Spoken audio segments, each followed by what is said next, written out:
So I was actually physically incapacitated from depression, and I've gone from that to having mostly great days every day for years now. To think of something as emotionally and experientially complex as the human soul is just another material thing or phenomena like any other rock or ice cap or gas pocket in the universe. It's just crazy talk. I'm at a point where I assess people now on a totally individual basis. Like, you can tell me you're a Christian or an atheist or a Democrat or Republican or Hindu or whatever. Like, it really doesn't mean anything to me. I think over-obsessing about history and philosophy is predominantly a male thing. I have a friend and she used to say, men often care so much about the love of the truth, but what about the truth of love? And that's always stuck with me.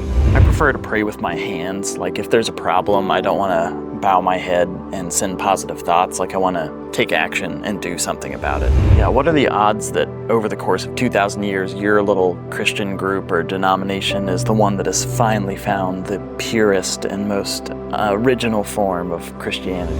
I'm just trying to be a good husband and dad and friend and create some good art here and there, and between all that, that basically keeps me busy like 100% of the time. This is Lifted Spirits, where we raise a glass and try to find more meaning in our day-to-day lives. And I'm going to jump straight in and start off by sharing things I love most about both Christianity and atheism, which this is part 2 of why I can't be a Christian or an atheist. And I tried to make this video as standalone as possible, but if you want the full context, you can check out part 1 here. So the greatest hits of Christianity. What are the things I love most about Christianity? Well, first and foremost, I love how Christianity was essentially the first major hippie movement that called for peace and inclusivity and loving enemies. Like, that revolutionized the world. And sure, you can find individuals in little pockets of ancient people who thought we should challenge hate with love. I mean, Buddha taught a lot of similar things as Jesus, but Christianity was the first mass movement of people welcoming in others that they had previously hated, and even laying down their lives by the thousands because they'd rather show people love than to fight back and defend themselves or, defend their rights or whatever. And a lot of people don't know this, but there's no record of any Christian killing anyone for any reason until like the 4th century. And I heard this from Sam Harris of all people, but Christianity basically bankrupted the Roman military because there was so much peace. The Pax Romana and Christians wouldn't fight for the empire, so they had to hire in all these mercenaries and barbarians who played a big role in the downfall of the Roman Empire. So that's pretty awesome. And imagine where Christianity would have gone if it never got mixed up with Constantine or the Crusades or, violence and warfare and things like that. I also love that Jesus and the apostles didn't stand to gain wealth or women or land or fame, but pretty much the opposite, like persecution, poverty, obscurity, and extremely painful deaths. Because most major religions, or at least the religious figures, like including ones from the Old Testament, they got a lot of money and wives and political power and things like that. But Jesus and most of the 12 apostles died brutal deaths, getting boiled alive or sawn in half or wild stuff like that. Like in this little mountain town in the Dolomites we went to, I once visited this church where they had statues of all the apostles. And each of the apostles were holding the weapon or instrument that they were killed with, like they were trophies. And I thought, holy shit, that's metal. Like, one of them was holding, the saw that he was cut in half with, just like, check it out, like a fish, And so I've got all my doubts and questions, but the fact that so many Christians were so committed to this way of love and self-sacrifice, like, always makes me stop for a minute and wonder, because sure, you could argue that an ego trip of being seen as a prophet or like a holy man was these people's motives, but they sure as hell believed it to the bitter end. And one of my other favorite parts about Christianity is how it's an entire religion that revolves around the least of these, women, minorities, social outcasts, the forgotten. It's the story of the perspective of the little guy and the underdog. And that was actually one of the biggest critiques made by enemies of Christianity in the early days. They'd say it's this silly religion made up of women and slaves and the uneducated, as if that were a bad thing. And people like Gregory of Nyssa were calling for the abolition of slavery in like the 300s. So that's pretty sick, in the good way. And the modern Western world would really take for granted the idea of like equality and dignity, and that we should give that to every person, regardless of race or creed or social status or anything like that. Basically, all the world operated through a type of explicit caste system before Christianity, and we of course still have that to some degree in practice, but in theory, most Westerners hate the idea of discrimination based on immutable traits. Just a couple more things, but the way Jesus and his disciples challenged empires is also pretty inspiring. Like, not bending the knee to the evil, egotistical king is like the plot line of every epic movie, because Christians were being executed by the droves, basically for saying, I'm not going to pledge allegiance to Caesar because there's only one God and we're all his children and none of us are better than each other. And last but not least, it's also worth noting that Jesus was just kind of a badass. Like, there's no denying that he was way ahead of the curve in his time and the way he treated people. The famous story of the woman caught in adultery that the Pharisees were about to stone, and he bends down just quietly, is drawing in the sand for a bit, and then he says, he who is without sin can throw the first stone. And commentaries suggest he was writing the names of people the Pharisees had committed adultery with in the sand, and so that's just one of the sickest mic drop moments ever. And yeah, I know all the skeptic stuff of that story's not included in the earliest manuscripts and all that, but it's like totally in line with all that we know about Jesus, and the overall spirit of that story has been so ingrained in Christianity in a way that's just totally changed the world. I have a lot of bones to pick with the church and Christianity and all that, but I don't have all that much against Jesus himself. Like, I'm not at all absolving the global church for its crimes over the centuries, but I think the church is often viewed with an overly cynical eye that doesn't give enough credit for how much good the church has done in the world, building hospitals and soup kitchens and relieving poverty and teaching people to love their enemies, even though the church hasn't always lived up to those ideals. But moving on. What are the greatest hits of atheism? The things I love most? Well, first and foremost, I just love a good, honest question, and atheists are willing to ask those good, honest questions, and not in the way, there's some people who just want to be contrarian to everything and poke a hole in anything and everything, and it's obnoxious, but, the genuine questions, just trying to get a comprehensive view of things and make sure we're not missing something important. The willingness to ask is admirable. Because I know plenty of Christians who have all sorts of questions about their faith that they're not even willing to voice to most of their Christian friends because they're afraid of how it'll be taken. And just imagine how many lives would have been better if someone would have piped up sooner and said, what if we have a more objective process of determining whether or not someone's a witch? Or if hurricanes are caused by gay people? I'm just asking. A lot of Christians and religious people weren't willing to ask certain questions because they feared what their institutions or even what their God might do to them. So I always just think, imagine dropping someone like Sam Harris into the 1500s, even without modern knowledge or technology, just a brain like his. Imagine what kind of things would get done. And also, since atheists usually don't believe in any universal meaning or purpose, they often create their own purpose by devoting their lives to fixing some problem here and now, which is fantastic. Christians can get so caught up in the hereafter that they forget about the here. This is an extreme case, but I had a friend who moved to Boston to work on new forms of nuclear energy, and he faced a lot of pushback from Christians in his life who said, don't you know we're living in the end times? You should put more effort into saving souls than into this problem that won't even matter in 100 years. So it seems crazy to us, but that logic does kind of track if you think the world is about to end. But Christopher Hitchens, who I'm so sad didn't live to see nearly enough of the 21st century, because I would legit give a year's salary just to get him back, even for a month, to hear him comment on social media and elections and the podcast world and like so many things that have happened in the past 10, 15 years.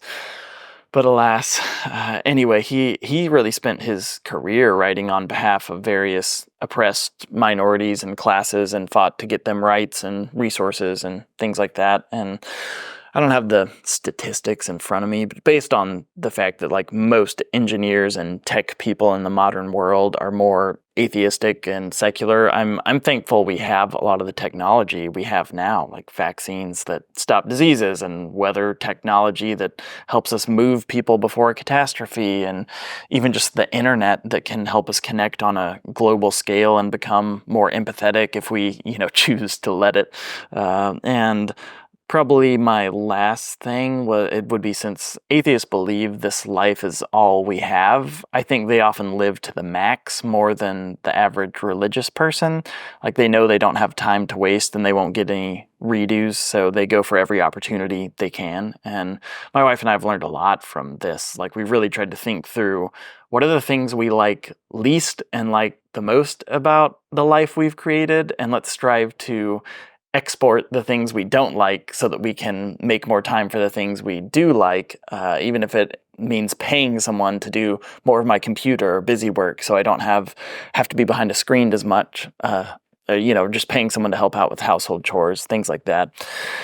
And you could say that's not really an atheistic trait, just a good time management, but I feel like it's something I've often seen embodied more by atheists. And even though I have a complicated relationship with both atheism and Christianity, I think it should be said that I know quite literally hundreds of Christians and atheists that are twice the person I'll ever be. So in the grand scheme of things, like what kind of person you are is a lot more impressive to me than the exact details of your belief. So that being said, let's talk about God. I've tried to start this out on a positive foot of sharing things I like, so I guess now we can get into some of the spicier territory. And a good foundational place to start would be, like, do I believe in God? And I already shared some in part one, but to give a super quick recap of my Christian and atheist street cred, just for context, I grew up evangelical, but left that in 2013 to explore other traditions of Christianity, and got involved with some radical Mennonites for several years, went to an Eastern Orthodox church for 5 years, did some house church groups and things like that, and I've read the Bible multiple times in multiple translations, but I also dropped out of college to search for meaning and like more thoroughly study all religions, and I read through the Quran and the Hindu texts and Buddhist texts and spent time with leaders in these communities. And I've also read and listened to like thousands of hours of atheist books and podcasts, and some of my closest friends and family are atheist, and I had a slow bleed of faith for several years leading up to 2021, where for the first time in my life I gave up on God and Christianity and lived pretty nihilistically and atheistically for a few years, and got super depressed at the meaninglessness of everything, and eventually felt like neither worked super well for me, like being a super devout Christian or a super committed atheist. So I've been exploring the space in between for a while now to see what I might be able to find. And I don't just list off my street cred to puff myself up or anything. I just want it to be clear moving forward, on these specifics of faith, that I'm someone who's made it my entire life goal to find out, like, what's this all about? What is the truth? Like, it's never been a hobby or a side gig to me. So on to the God question. Do I believe in God? Well, kinda.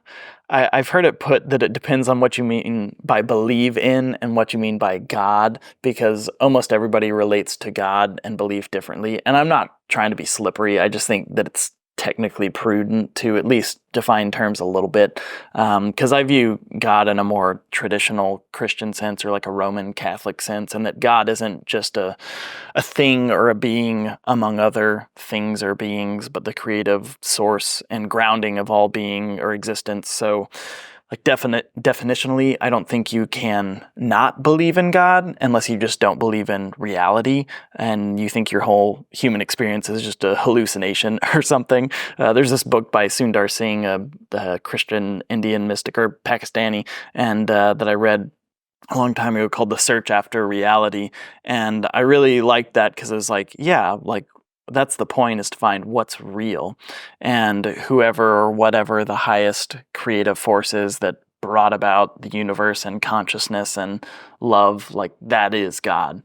But I'm not trying to be smart or like overly philosophical. I know what people mean when they ask, do you believe in God? Like, do you believe in a conscious being that is involved in our lives and world and interacts with us on a personal level? And I do still have a hard time believing in God that way. Again, you like pray for God to heal someone's cancer and it happens and you say, praise God, and but you pray and it doesn't happen and you just say, well, I guess God has a greater plan, and I just see God more in the loving connections and actions of people than in a providential involvement in your day-to-day kind of way or a miraculous parting of the clouds kind of way. And I mean, God is love, right? So when I see love, I see God. And trust me, I would love to believe in a more personal God who is specifically interested in my personal daily affairs, but I just don't get that vibe based off my experience. And I'm not at all against the idea. I'm living as if whoever God is, he or she, wants to interact with the world through you and me. One of the good examples, I prefer to pray with my hands. Like if there's a problem, I don't want to bow my head and send positive thoughts. I want to take action and do something about it. And when I do pray, it's more a request to give me or someone else the emotional strength to deal with the situation rather than praying for a specific outcome of that situation.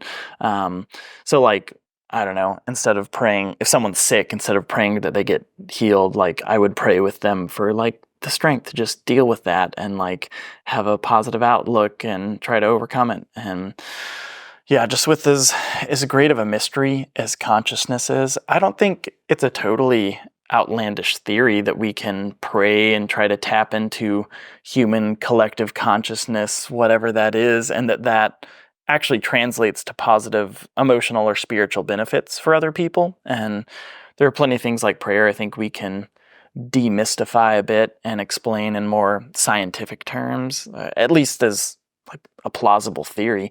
Like in Interstellar, they interact with fifth dimensional beings that open wormholes and quietly guide humanity from afar into a better future, and it's all very sciencey, but I mean, what is that but a divine power just described in scientific terms? So maybe I just have a harder time thinking of God as a person because his personality is just on a different quantum level than ours or something like that. But even with all this complexity and nuance of the God question, if I had to simplify and answer, do you believe in God, just with a yes or no answer, I'd definitely say yes, because at a minimum, believing in God means that you believe that love is real and the universe has meaning. Like every day of the week, I'd rather accept the cosmic mystery of divinity and human consciousness and love and beauty and all of that over the option that it's all just material noise in a meaningless universe where we're only these slightly more intelligent baboons living on a conveniently located ball spinning 1,000 miles an hour in hollow space. That just doesn't work for me. And a good follow-up question to that would be, what would I label myself? Like, probably not an atheist, but like, am I agnostic? Am I Christian? Am I just spiritual or new age or spiritual but not religious? Well, this is one of those that I don't think is quite as straightforward. Like, I do really like the Christian idea that God by nature is incomprehensible and invisible. So Jesus was this tangible, comprehensible manifestation of God that our tiny human brains could wrap our minds around so that we have some kind of clear idea of what God is like. I just think that's a really great idea, and overall I think Jesus is a really great example, even if I think he might have been a better example if he were a more normal guy and not this itinerant eccentric preacher preaching the apocalypse and stuff, like not having a job, not having kids, not having, all that kind of stuff. And I want to be a Christian because I do live in a way that's deeply inspired by the life and teachings of Jesus. But based on like 90% of people's definition of Christian, I probably wouldn't qualify as one, which is fine by me. Like there's a book called Silence by Shusaku Endo that Martin Scorsese made a film out of, but in it there's a long conversation about how the Japanese don't convert to Christianity because they can't conceive of anything outside of the natural world and what they experience, and it just doesn't make sense to them. The analogy they use is that it's like Japan is a swamp and they're trying to plant these seeds that like don't grow in a swamp, and it's just because it's not like better or worse, it's just this is a different environment and that doesn't grow here. And that's kind of where I'm at. Like I'm sort of like Thomas who needs to touch the body to believe, but in a more metaphorical sense. Like the body I have to touch is the church or a group of Christians whose way of life is consistently producing better results and connection and vibrancy than non-Christians. And I've expressed at length about that in part one. Like I've seen by and large that there just doesn't seem to be anything divinely unique about Christian communities. So it's hard to isolate Christianity and see it as like the full embodiment of God. So until I see a full embodiment of Christianity like that, a lot of the specific theological claims are things that I can't even begin to compute. Questions like, did Jesus physically rise from the dead? Or do you uphold the Nicene Creed? Or was Jesus born of a virgin? Like, they're just uninteresting and irrelevant and even like incomprehensible to me. Again, I'm not even opposed to those claims. They're just so far down the totem pole of things that I find to be useful or intriguing.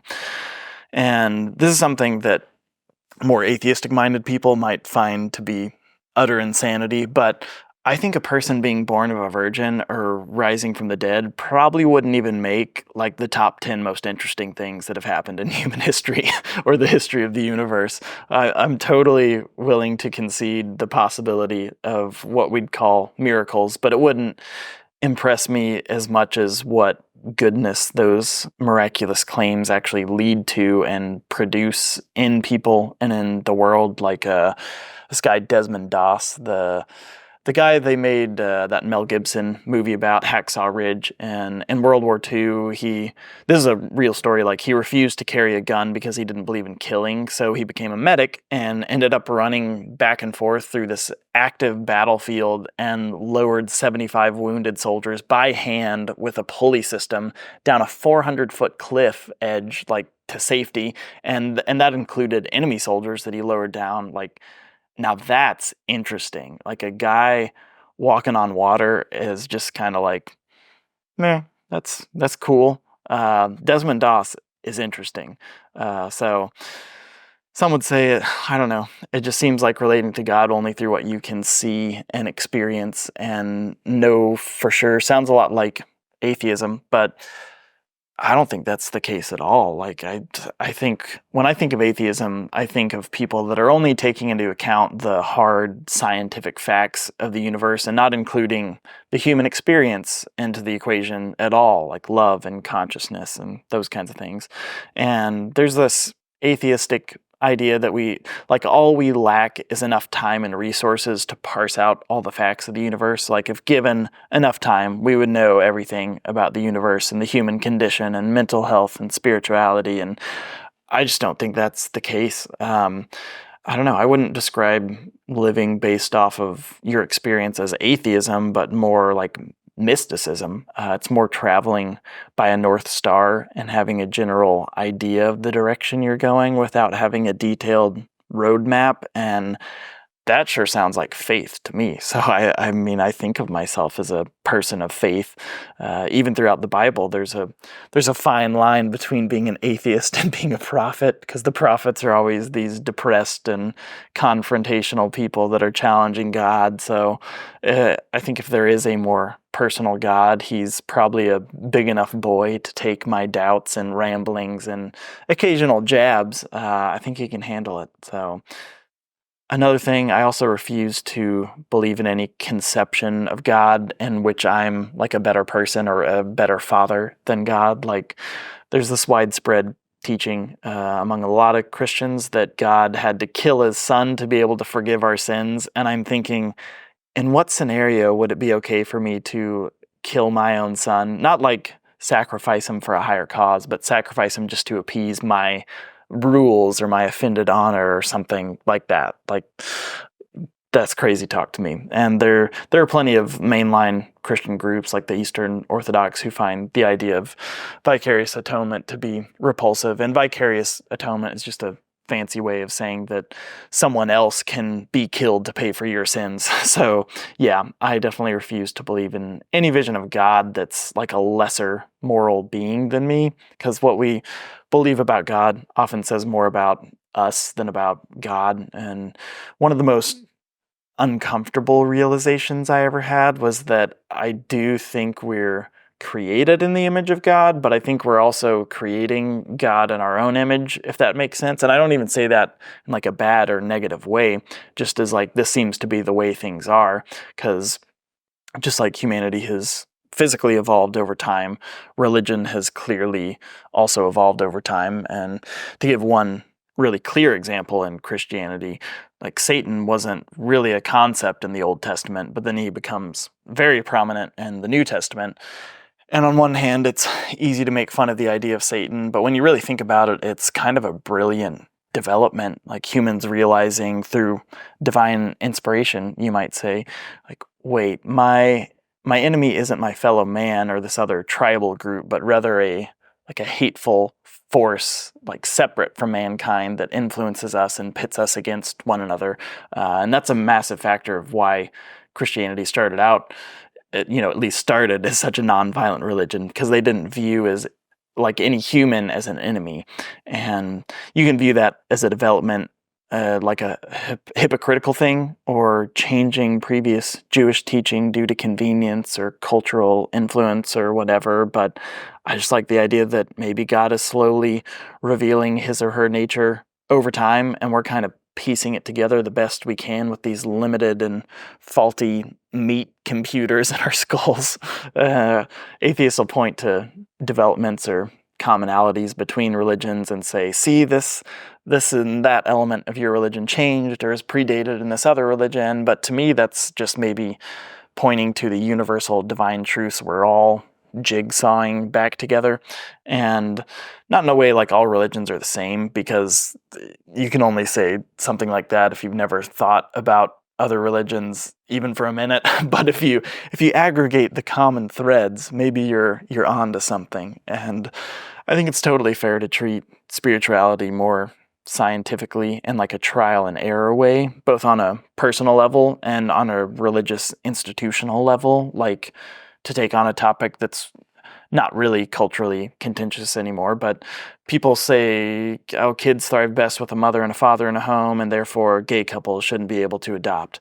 But then you see so many kids that aren't doing too hot who grew up with both parents, and you think, I don't know if this tracks. It seems like it's more important to just have maybe at least two role models who are deeply invested in your personal growth and development. And there are plenty of traditional nuclear families where the mom might as well be a single mom because the dad just works to make a living, then comes back home and drinks beer and watches sports until bed, and like that's his whole life every day.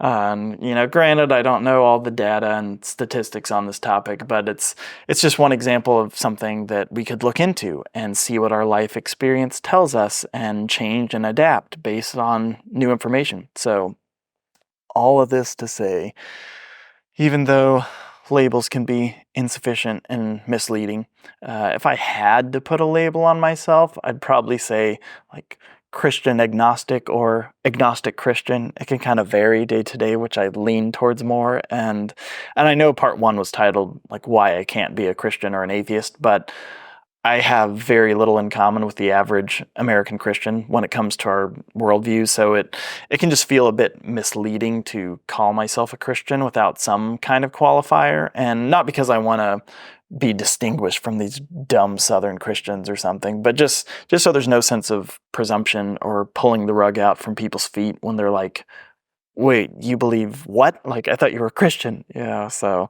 my life's just been so saturated with the Christian story that it's the easiest common denominator to communicate with and lens to think through and way to celebrate holidays and such. And most Christian theology can be translated into legitimate, rational ways of viewing the world.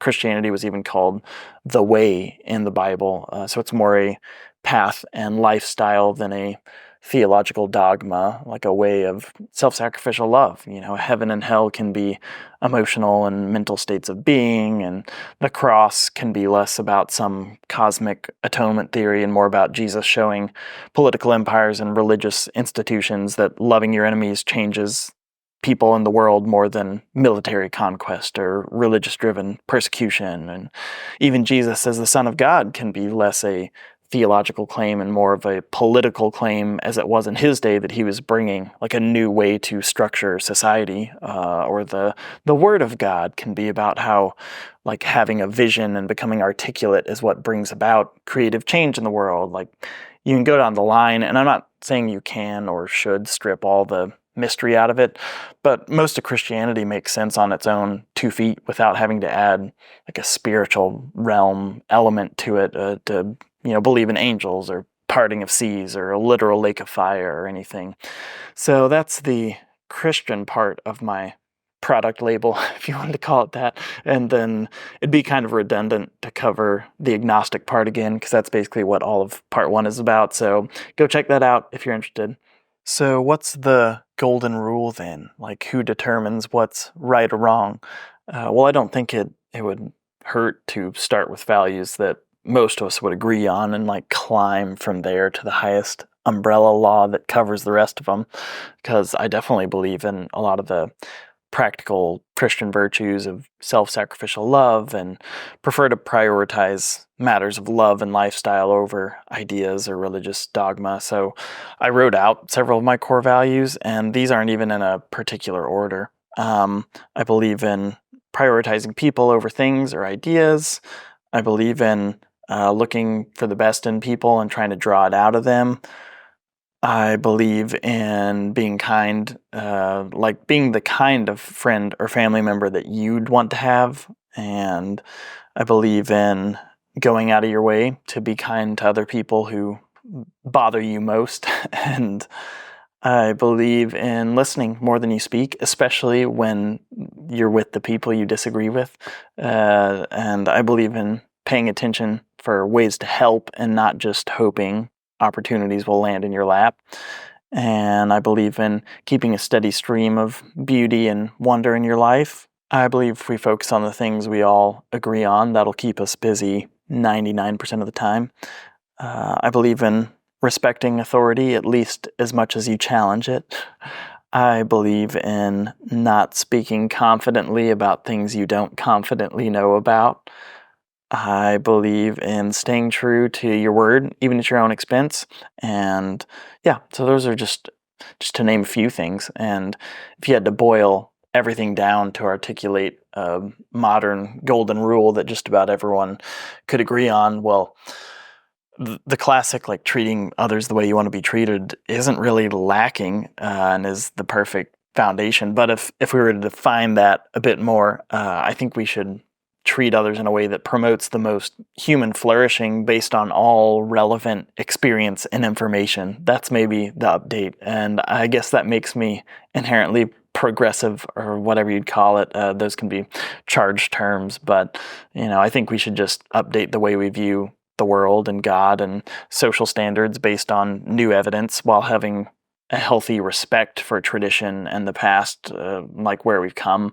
Some people really trash Christianity without appreciating all the good things it's done in the world. And, why not appreciate where we've come from, but be open to realizing that some traditions that were put in place 2,000 years ago might no longer be relevant or useful. And on the flip side, like, I believe in challenging things that seem to suppress human flourishing. Like, even if you think your religion or your religious text supports it, because I'd trust my conscience and the compassion bred through experience. Like, I'd trust that over my hazy interpretation of a text every time.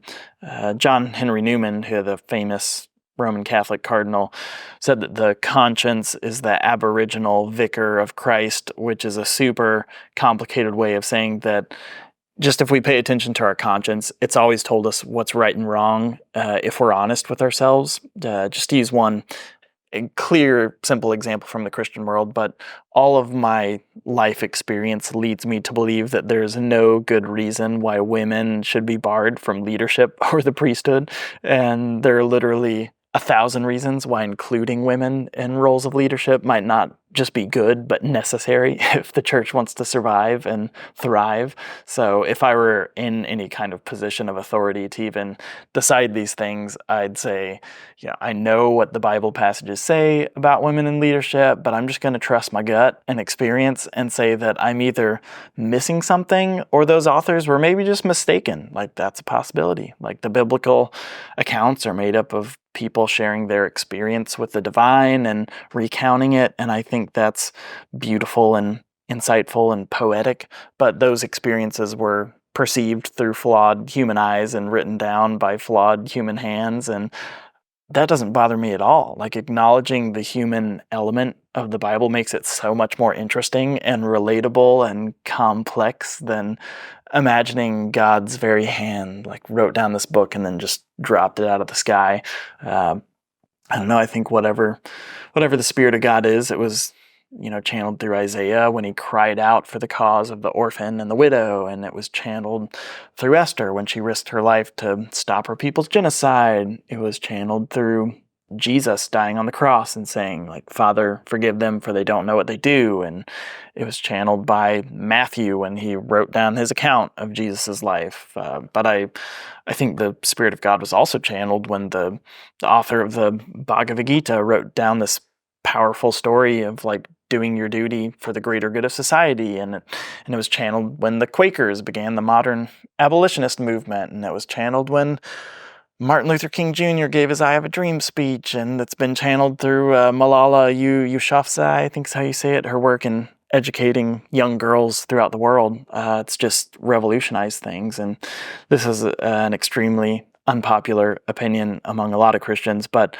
I just see no reason why these more modern, divinely inspired experiences and actions and even writings should be seen as different from the writings and experiences and actions of like Ezekiel or Peter or these other biblical accounts. And obviously time is the great judge of a person or movement's actions or ideas, but provided they stand that test of time, then whenever we see love, joy, peace, patience, goodness, kindness, faithfulness, all that kind of stuff, if we see those virtues, like, we should see the Spirit of God.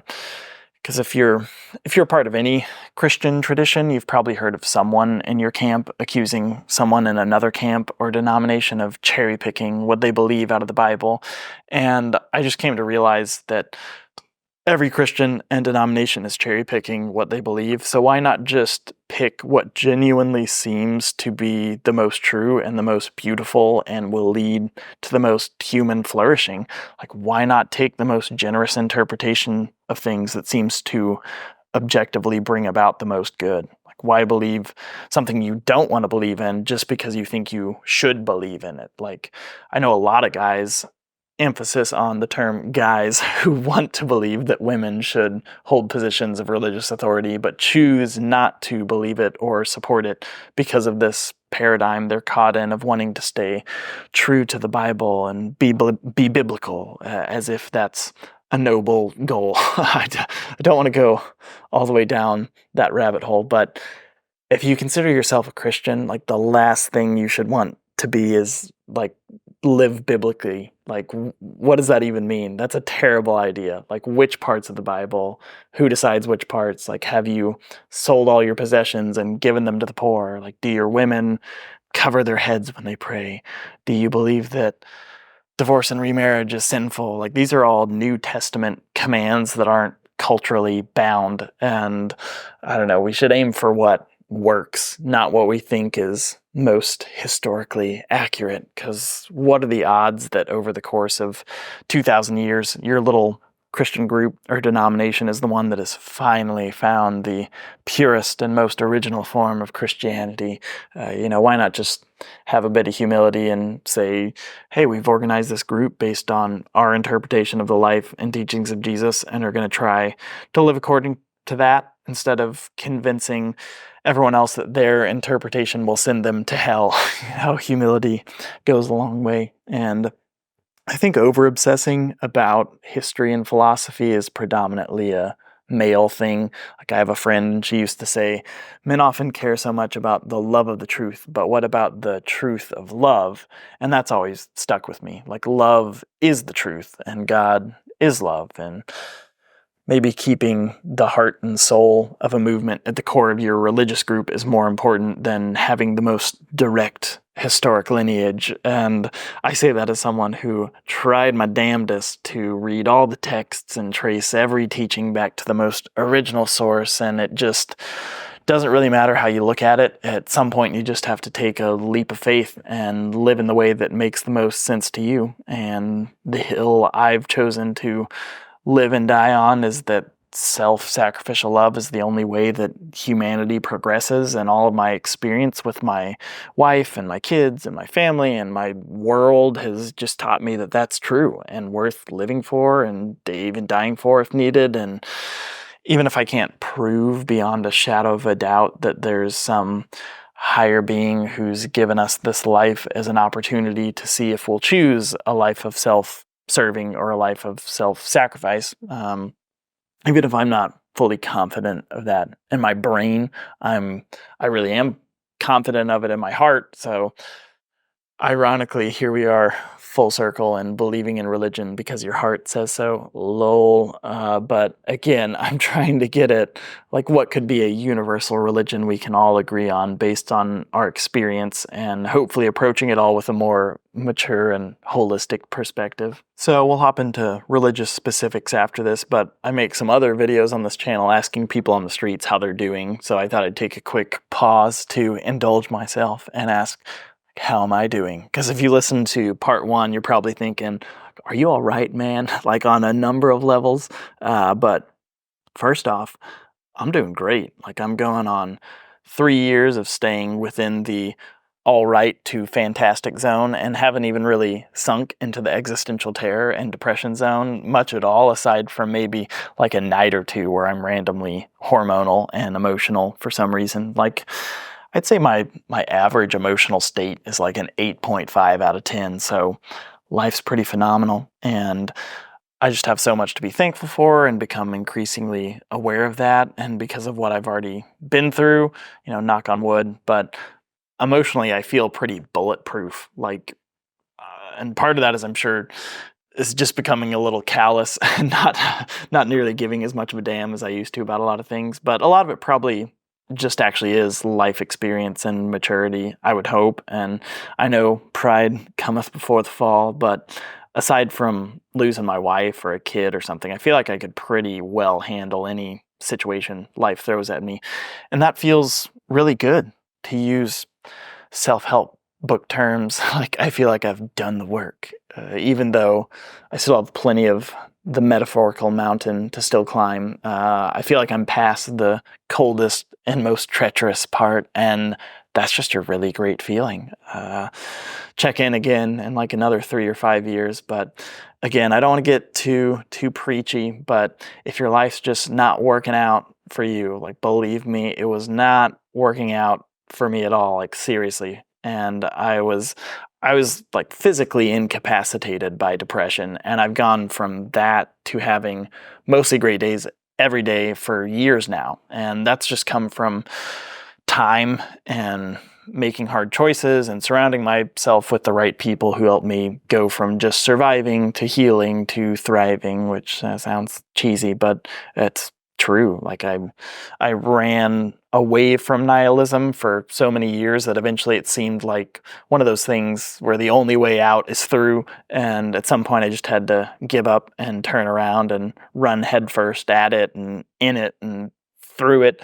And now that I'm somewhere on the other side of it, life's pretty vibrant and exciting. I'm not bitter like I used to at all. Like I try not to be, and I used to just constantly like shake my fist at the sky, resentful about my lot in life. But I've just learned to accept things as they are and not get crushed thinking about how I wish things were.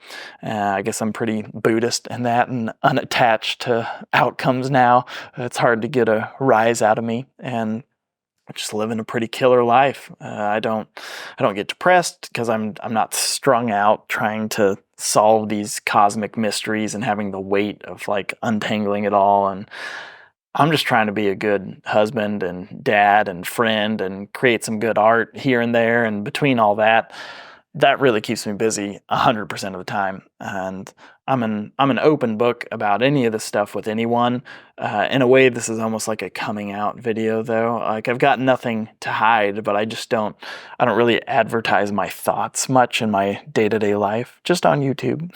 It can feel a little weird around some people who are more devoutly Christian or devoutly atheist, because some of my Christian friends would have no idea that I'm kind of seeing atheism on the side, and some of my atheist friends have no idea that I have any sort of affinity for church or Christianity or anything like that. But I'm at a point where I just assess people now on a totally individual basis. Like you can tell me you're Christian or atheist or Democrat or Republican or Hindu or whatever. It just really doesn't mean anything to me. What kind of person are you actually and individually?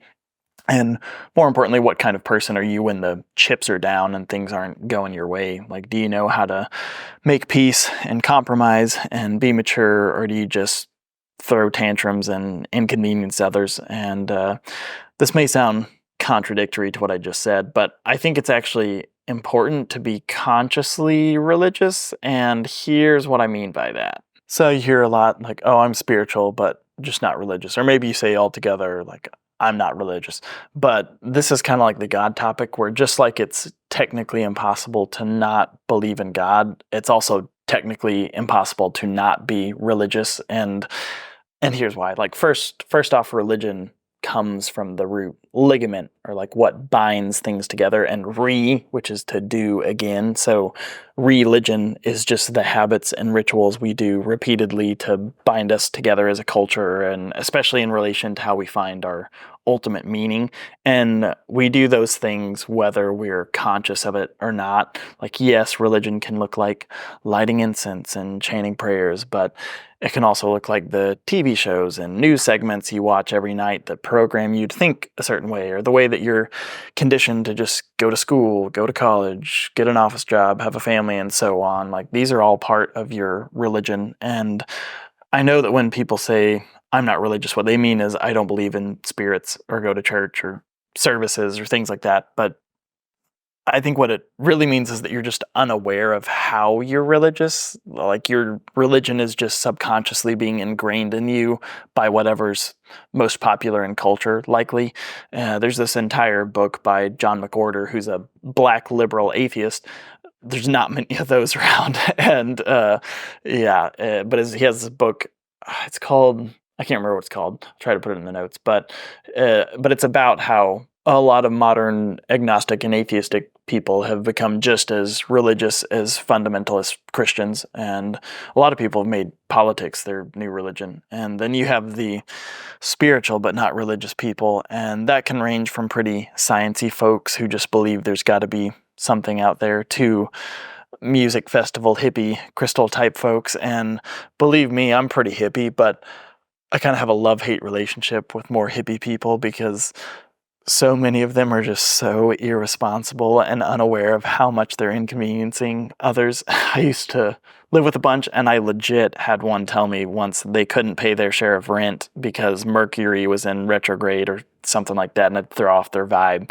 And I just had countless experiences like that. So I really got a kick out of Once Upon a Time in Hollywood, when Brad and Leo keep complaining throughout the whole movie about these goddamn hippies.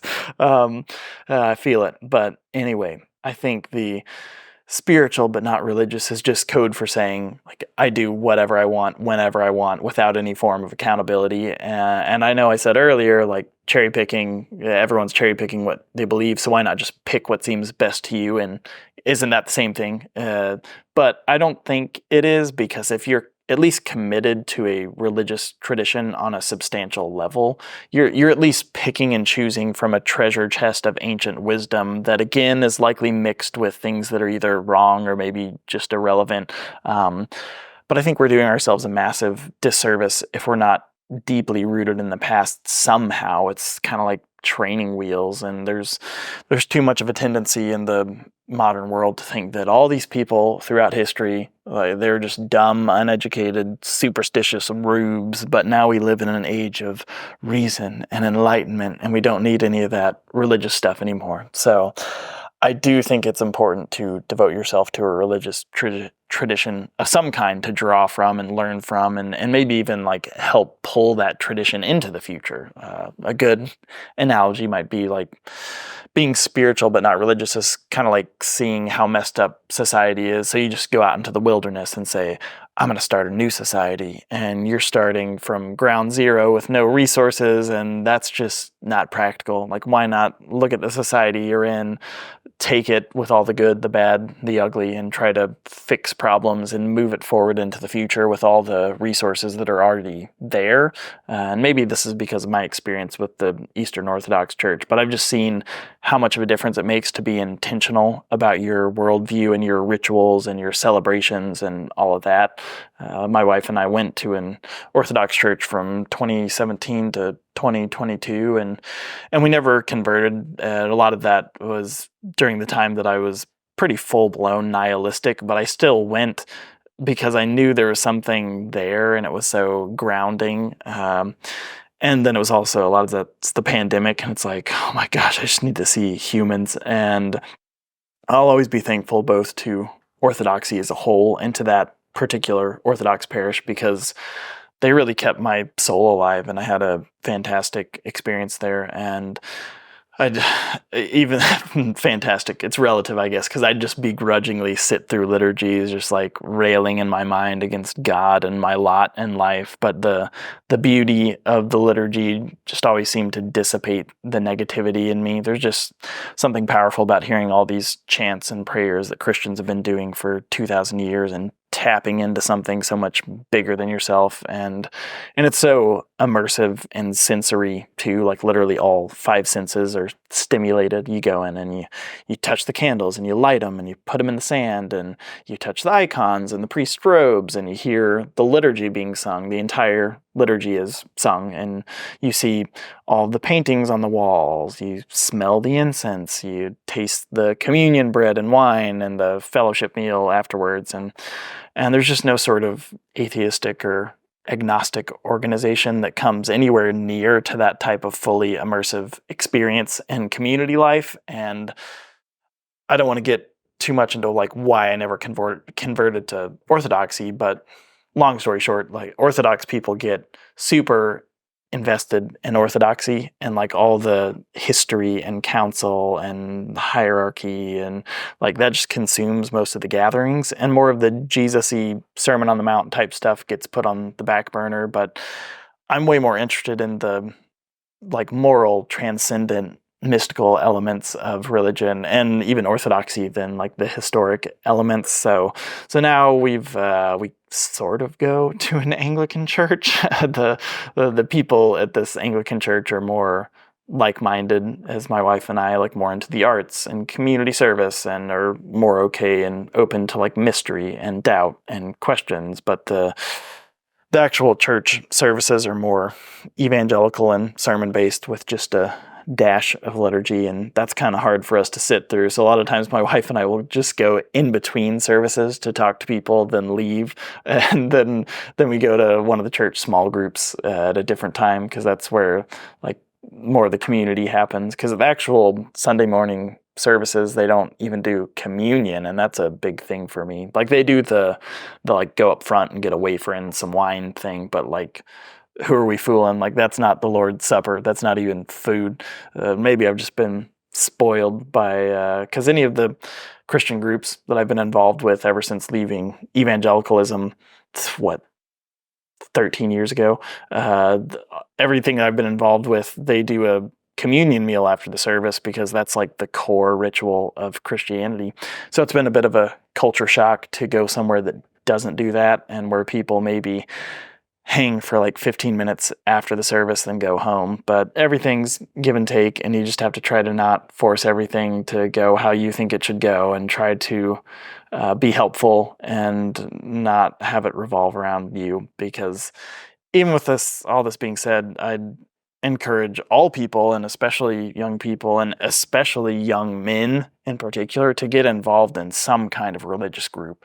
Even if you don't believe all their claims, or even most of them. Like, just be a part of something bigger than yourself that's making you consider the big picture and the human condition, and pushing you to something higher, and giving you an opportunity to serve others and not think about yourself as much. You might just be like me, where you think there's got to be some kind of meaning and purpose and some kind of benevolent force or being that wants us to connect, like connect with him or connect with each other or something like that. And if you can just take that step of faith and get involved somewhere that aligns with your values closely enough, I think it'll make you better, and it'll make the world better, and it'll make you spiritual and religious too. Regardless of if you think of yourself as religious or atheist or spiritual or whatever, one thing we all know for sure is that we're all going to die. So, do I think there's life and consciousness after death? I do, but I'm certainly not going to pretend to know with any certainty like what that looks like. But that won't stop me from at least taking a stab at it, because I think it's actually an important aspect of grounding our life philosophy. Because since matter can't be destroyed and only rearranged, I don't think it's an absurd theory that something as complex as consciousness can't be destroyed either. And I know all the studies of how the conscious part of our brain goes dark on scans once we die, but that doesn't prove much of anything to me. Like, when someone dies, there's the exact same amount of mass and matter there, but like something has left. And I don't care who you are. Like, if that doesn't stop you in your tracks and put you in awe, like you're just shamefully oblivious to the miracle that is life and consciousness. Like, we see all of these galaxies and planets and dimensions, and so far we're the only life that we know about. So to think of something as emotionally and experientially complex as the human soul, to think of that as just another material thing or phenomena like any other rock or ice cap or gas pocket in the universe, like, that's just crazy talk. And if I had to take an educated guess, and I'm certainly not alone on this, I think this life is like not so much about the exact things you do or believe, but like more the kind of person you become. And I think that's the only real currency.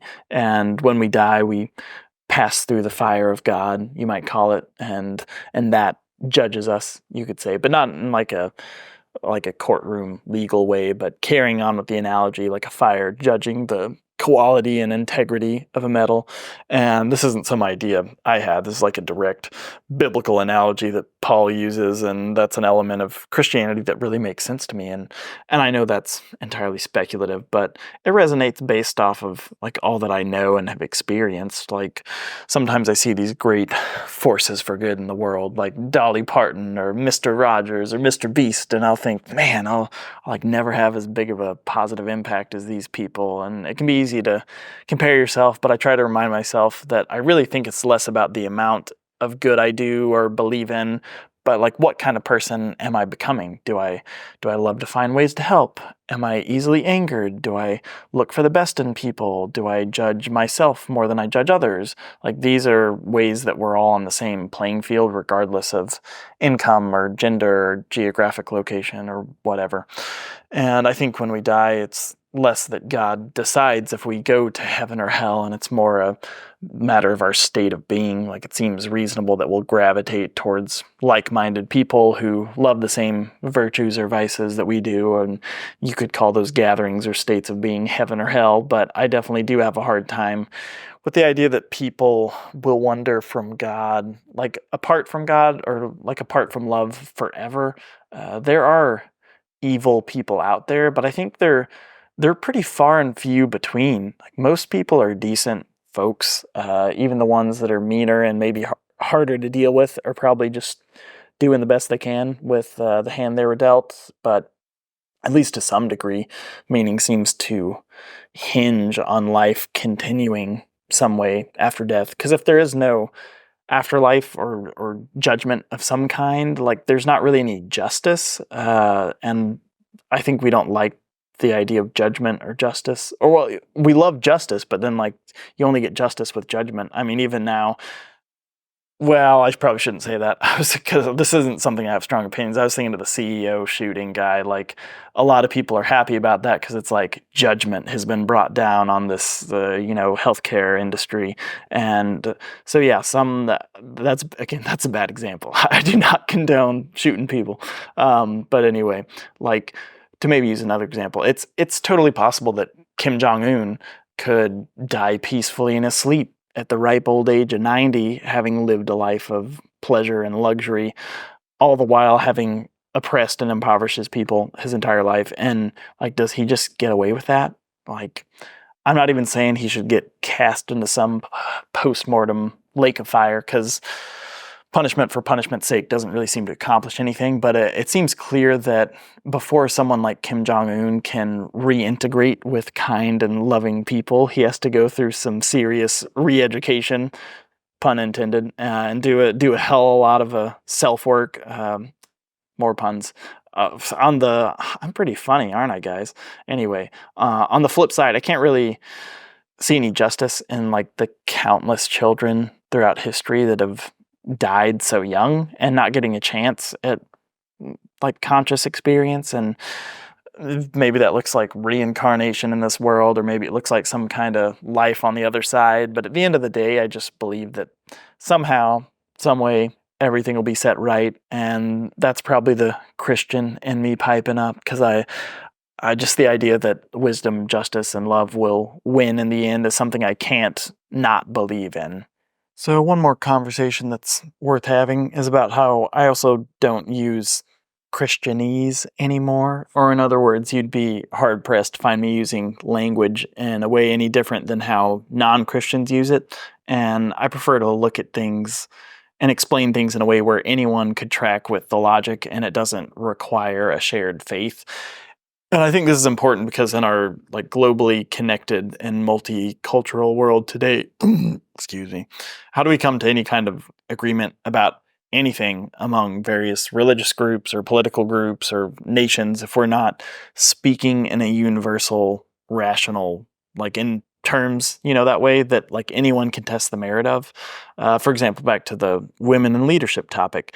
If various interest groups are fighting about that, and one says, well, women can't lead because Adam was formed first and then Eve was supposed to be submissive to him.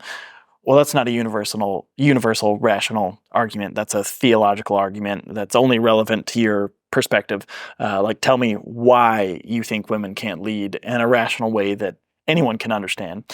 Like, you could at least come out and say, well, women are emotional and irrational and don't do well in high-pressure leadership roles. And I, of course, would have plenty of things to say about that, but I could at least respect that that's a universal, rational claim that we could argue about and test and compare the evidence. And we could say, like, okay, let's actually do a follow-up with real-world data, since there are plenty of businesses and countries and that have women leadership, and we could see how those businesses and countries are doing compared to ones that are predominantly led by men. And I think that method is a totally viable way of forming our theology, even if you want to call it that. Like, usually I see theology as mostly as, like, the study of man's ego, because what people choose to believe about God, again, really shows more about what they believe about themselves. And I think we're made in God's image, so God is probably a lot more like us than we like to think. And because of that, I don't believe in a God who would want us to do irrational or even harmful things just because he said so. Um, this is a smaller point, but I don't think a lot of Christians realize how bizarre the way they talk can come off. Even terms like unbelievers or the lost, they're such weird charged terms. Like imagine if people used the term infidel just in everyday conversation and how awkward that would make you feel. Like saying the lost implies that you're the found, and unbeliever is almost a pejorative when you could just use more descriptive terms like non-Christian. And I'm not really one to police language, but I do think it's a worthwhile, tip for Christians to, just consider less us versus them terms. Or one time when I was in college, I was having all of these questions and doubts about evangelicalism, and I walked into a prayer meeting, and this was a fairly large space, so I was kind of unnoticed in the back, but I walked into this meeting where they were praying for me and against the ideas I was having and against the effects of the way I'd brought these questions to other students, and it was one of the most awkward experiences of my life because they were like praying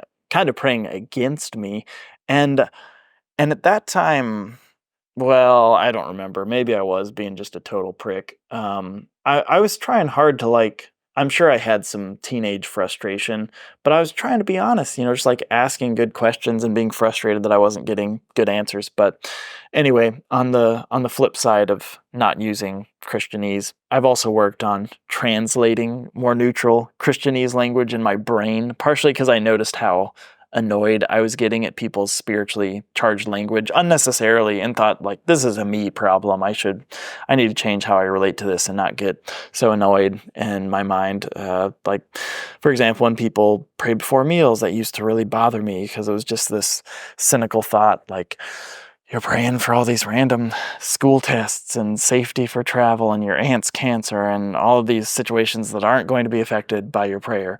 But then I began to translate it in my mind and was like, okay, this is people thinking of a person going through something challenging, and they're trying to be present with them in a way that they know how. And when you think about that, that's beautiful. That's a great thing. And actually, when people pray about something, it makes you feel for that person and think about their situation, and you're more likely to think of how you could be supportive of that person. So compassion breeds compassion, and I think that's always a good thing. So I'm finally about finished holding you hostage with my insane ramblings, but you've come this far, so give me 5 more minutes to tie a nice little bow on this. So first off, I think I'm ready again to just pursue building community in more intentional ways. That's a lot of what part 1 was about. And quick story, when we first moved to this house that we're currently in, we tried to do a neighborhood barbecue because it's kind of in the summer, and we went house to house and, knocked on doors and, gave little invitations. And I don't know how many places we went and met people who seemed really nice, but then for the actual cookout, there was 2 people who came, or two households, and it was this gay couple and this 80-year-old Jewish guy and his wife. So we always joke the gays and the Jews, they're the ones who really care about us, and not to make it about us again, but it was kind of disheartening of man, we're trying to connect with people and be nice, and those things used to just crush me. But I think and because of that, I haven't gone out of my way to try to do anything like that in years, because it's I'm too cynical. But I'm just ready to try stuff again, and because I don't know, I can't think of a better cause to devote my life to, and it's aside from obviously primarily my family and kids, and community's the thing that's always been in me since I was a kid, the thing that I can't not do. And I want to trust that whoever God is, she's put me in these desires in me because it's the thing that I'm supposed to do. And I'm even trying to start like with my family, like siblings and parents. Like I'd love to bring back intergenerational homes and compounds, like you and your parents and grandparents and everybody and cousins living on the same property, or at least in the same neighborhood where you're in walking distance or close driving distance. That seems like a good start. Then on top of that, just finding creative ways to bring people together, like the dinners and cookouts. And I think I could approach it again without having so much of my emotional well-being tied to it. Like I put together a men's mental health get-together earlier this summer, where guys just gather and share their thoughts and feelings and ups and downs. And I made a video for it, and the video got thousands of views, and everyone was like, "This is great! I love this! I'll be there!" And in the end, only 4 people committed to coming. And then all 4 of those people canceled the day of for various reasons, and stuff like that really just used to like level me. I just get so depressed about it.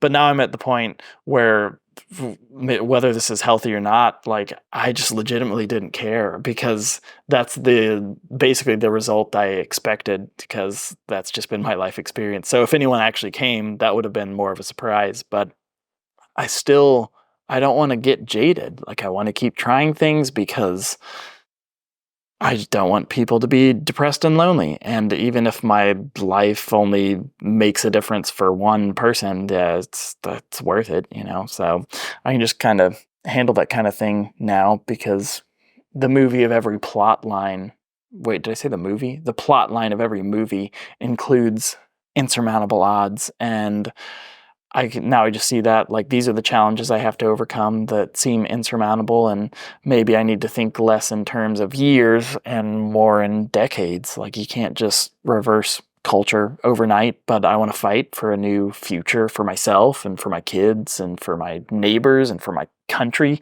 Um, Maybe that's just my cross to bear, and I'd accept that.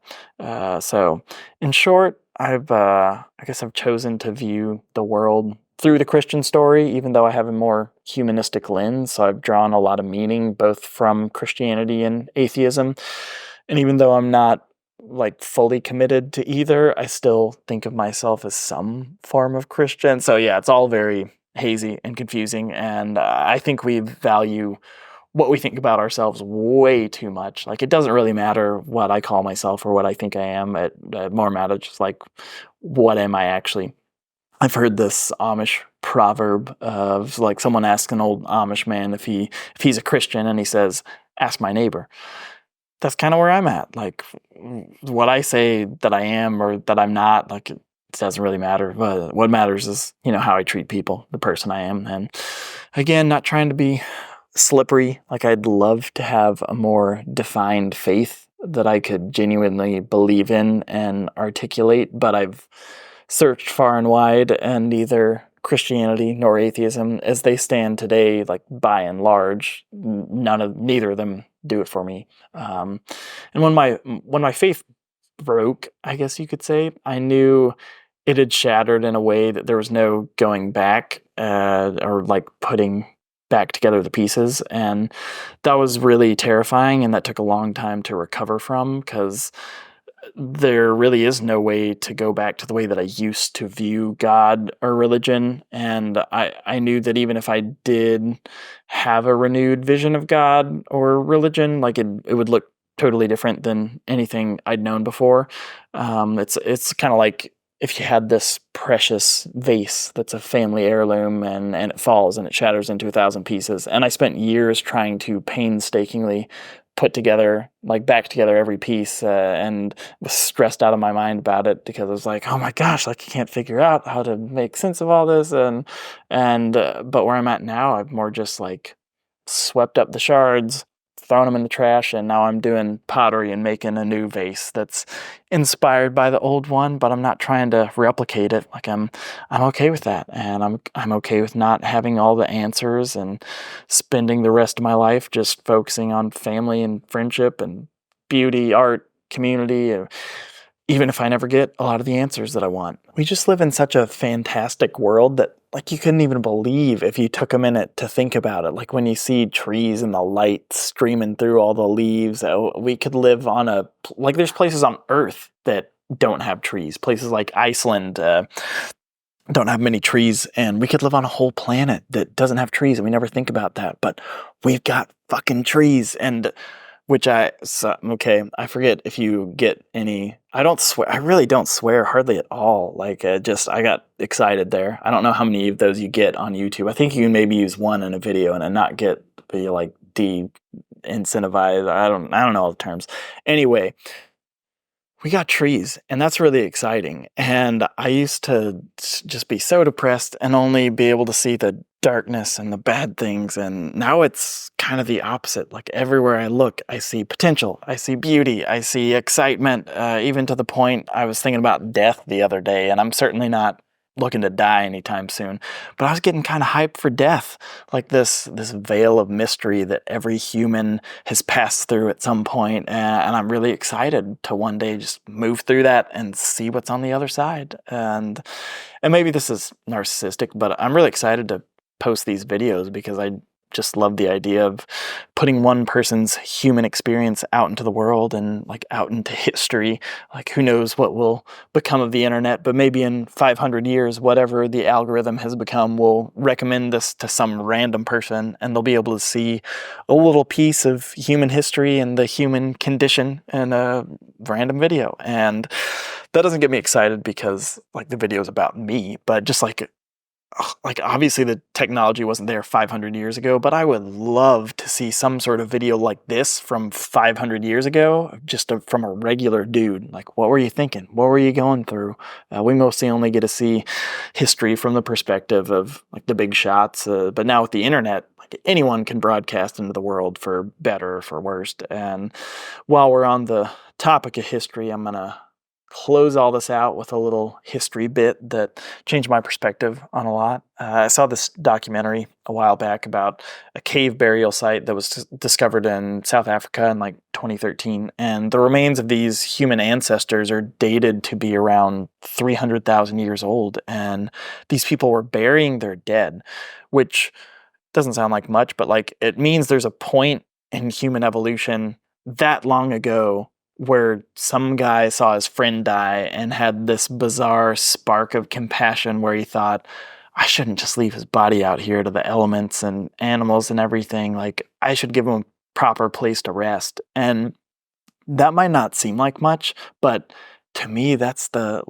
spirit of God, the flicker of love and seeing dignity and value that like every human being has. And people since then have followed that thread of compassion and care to our modern day, and my faith is in continuing to follow that thread for another 300,000 years and see where it takes us as a species. So at that, like, thanks for coming with me on this journey. I doubt many of you have made it to the end. I don't blame you, but please reach out if you want to connect. Please pray for me if you're inclined. I'll take all the prayer and positive thoughts I can get, and I'll talk to you next time.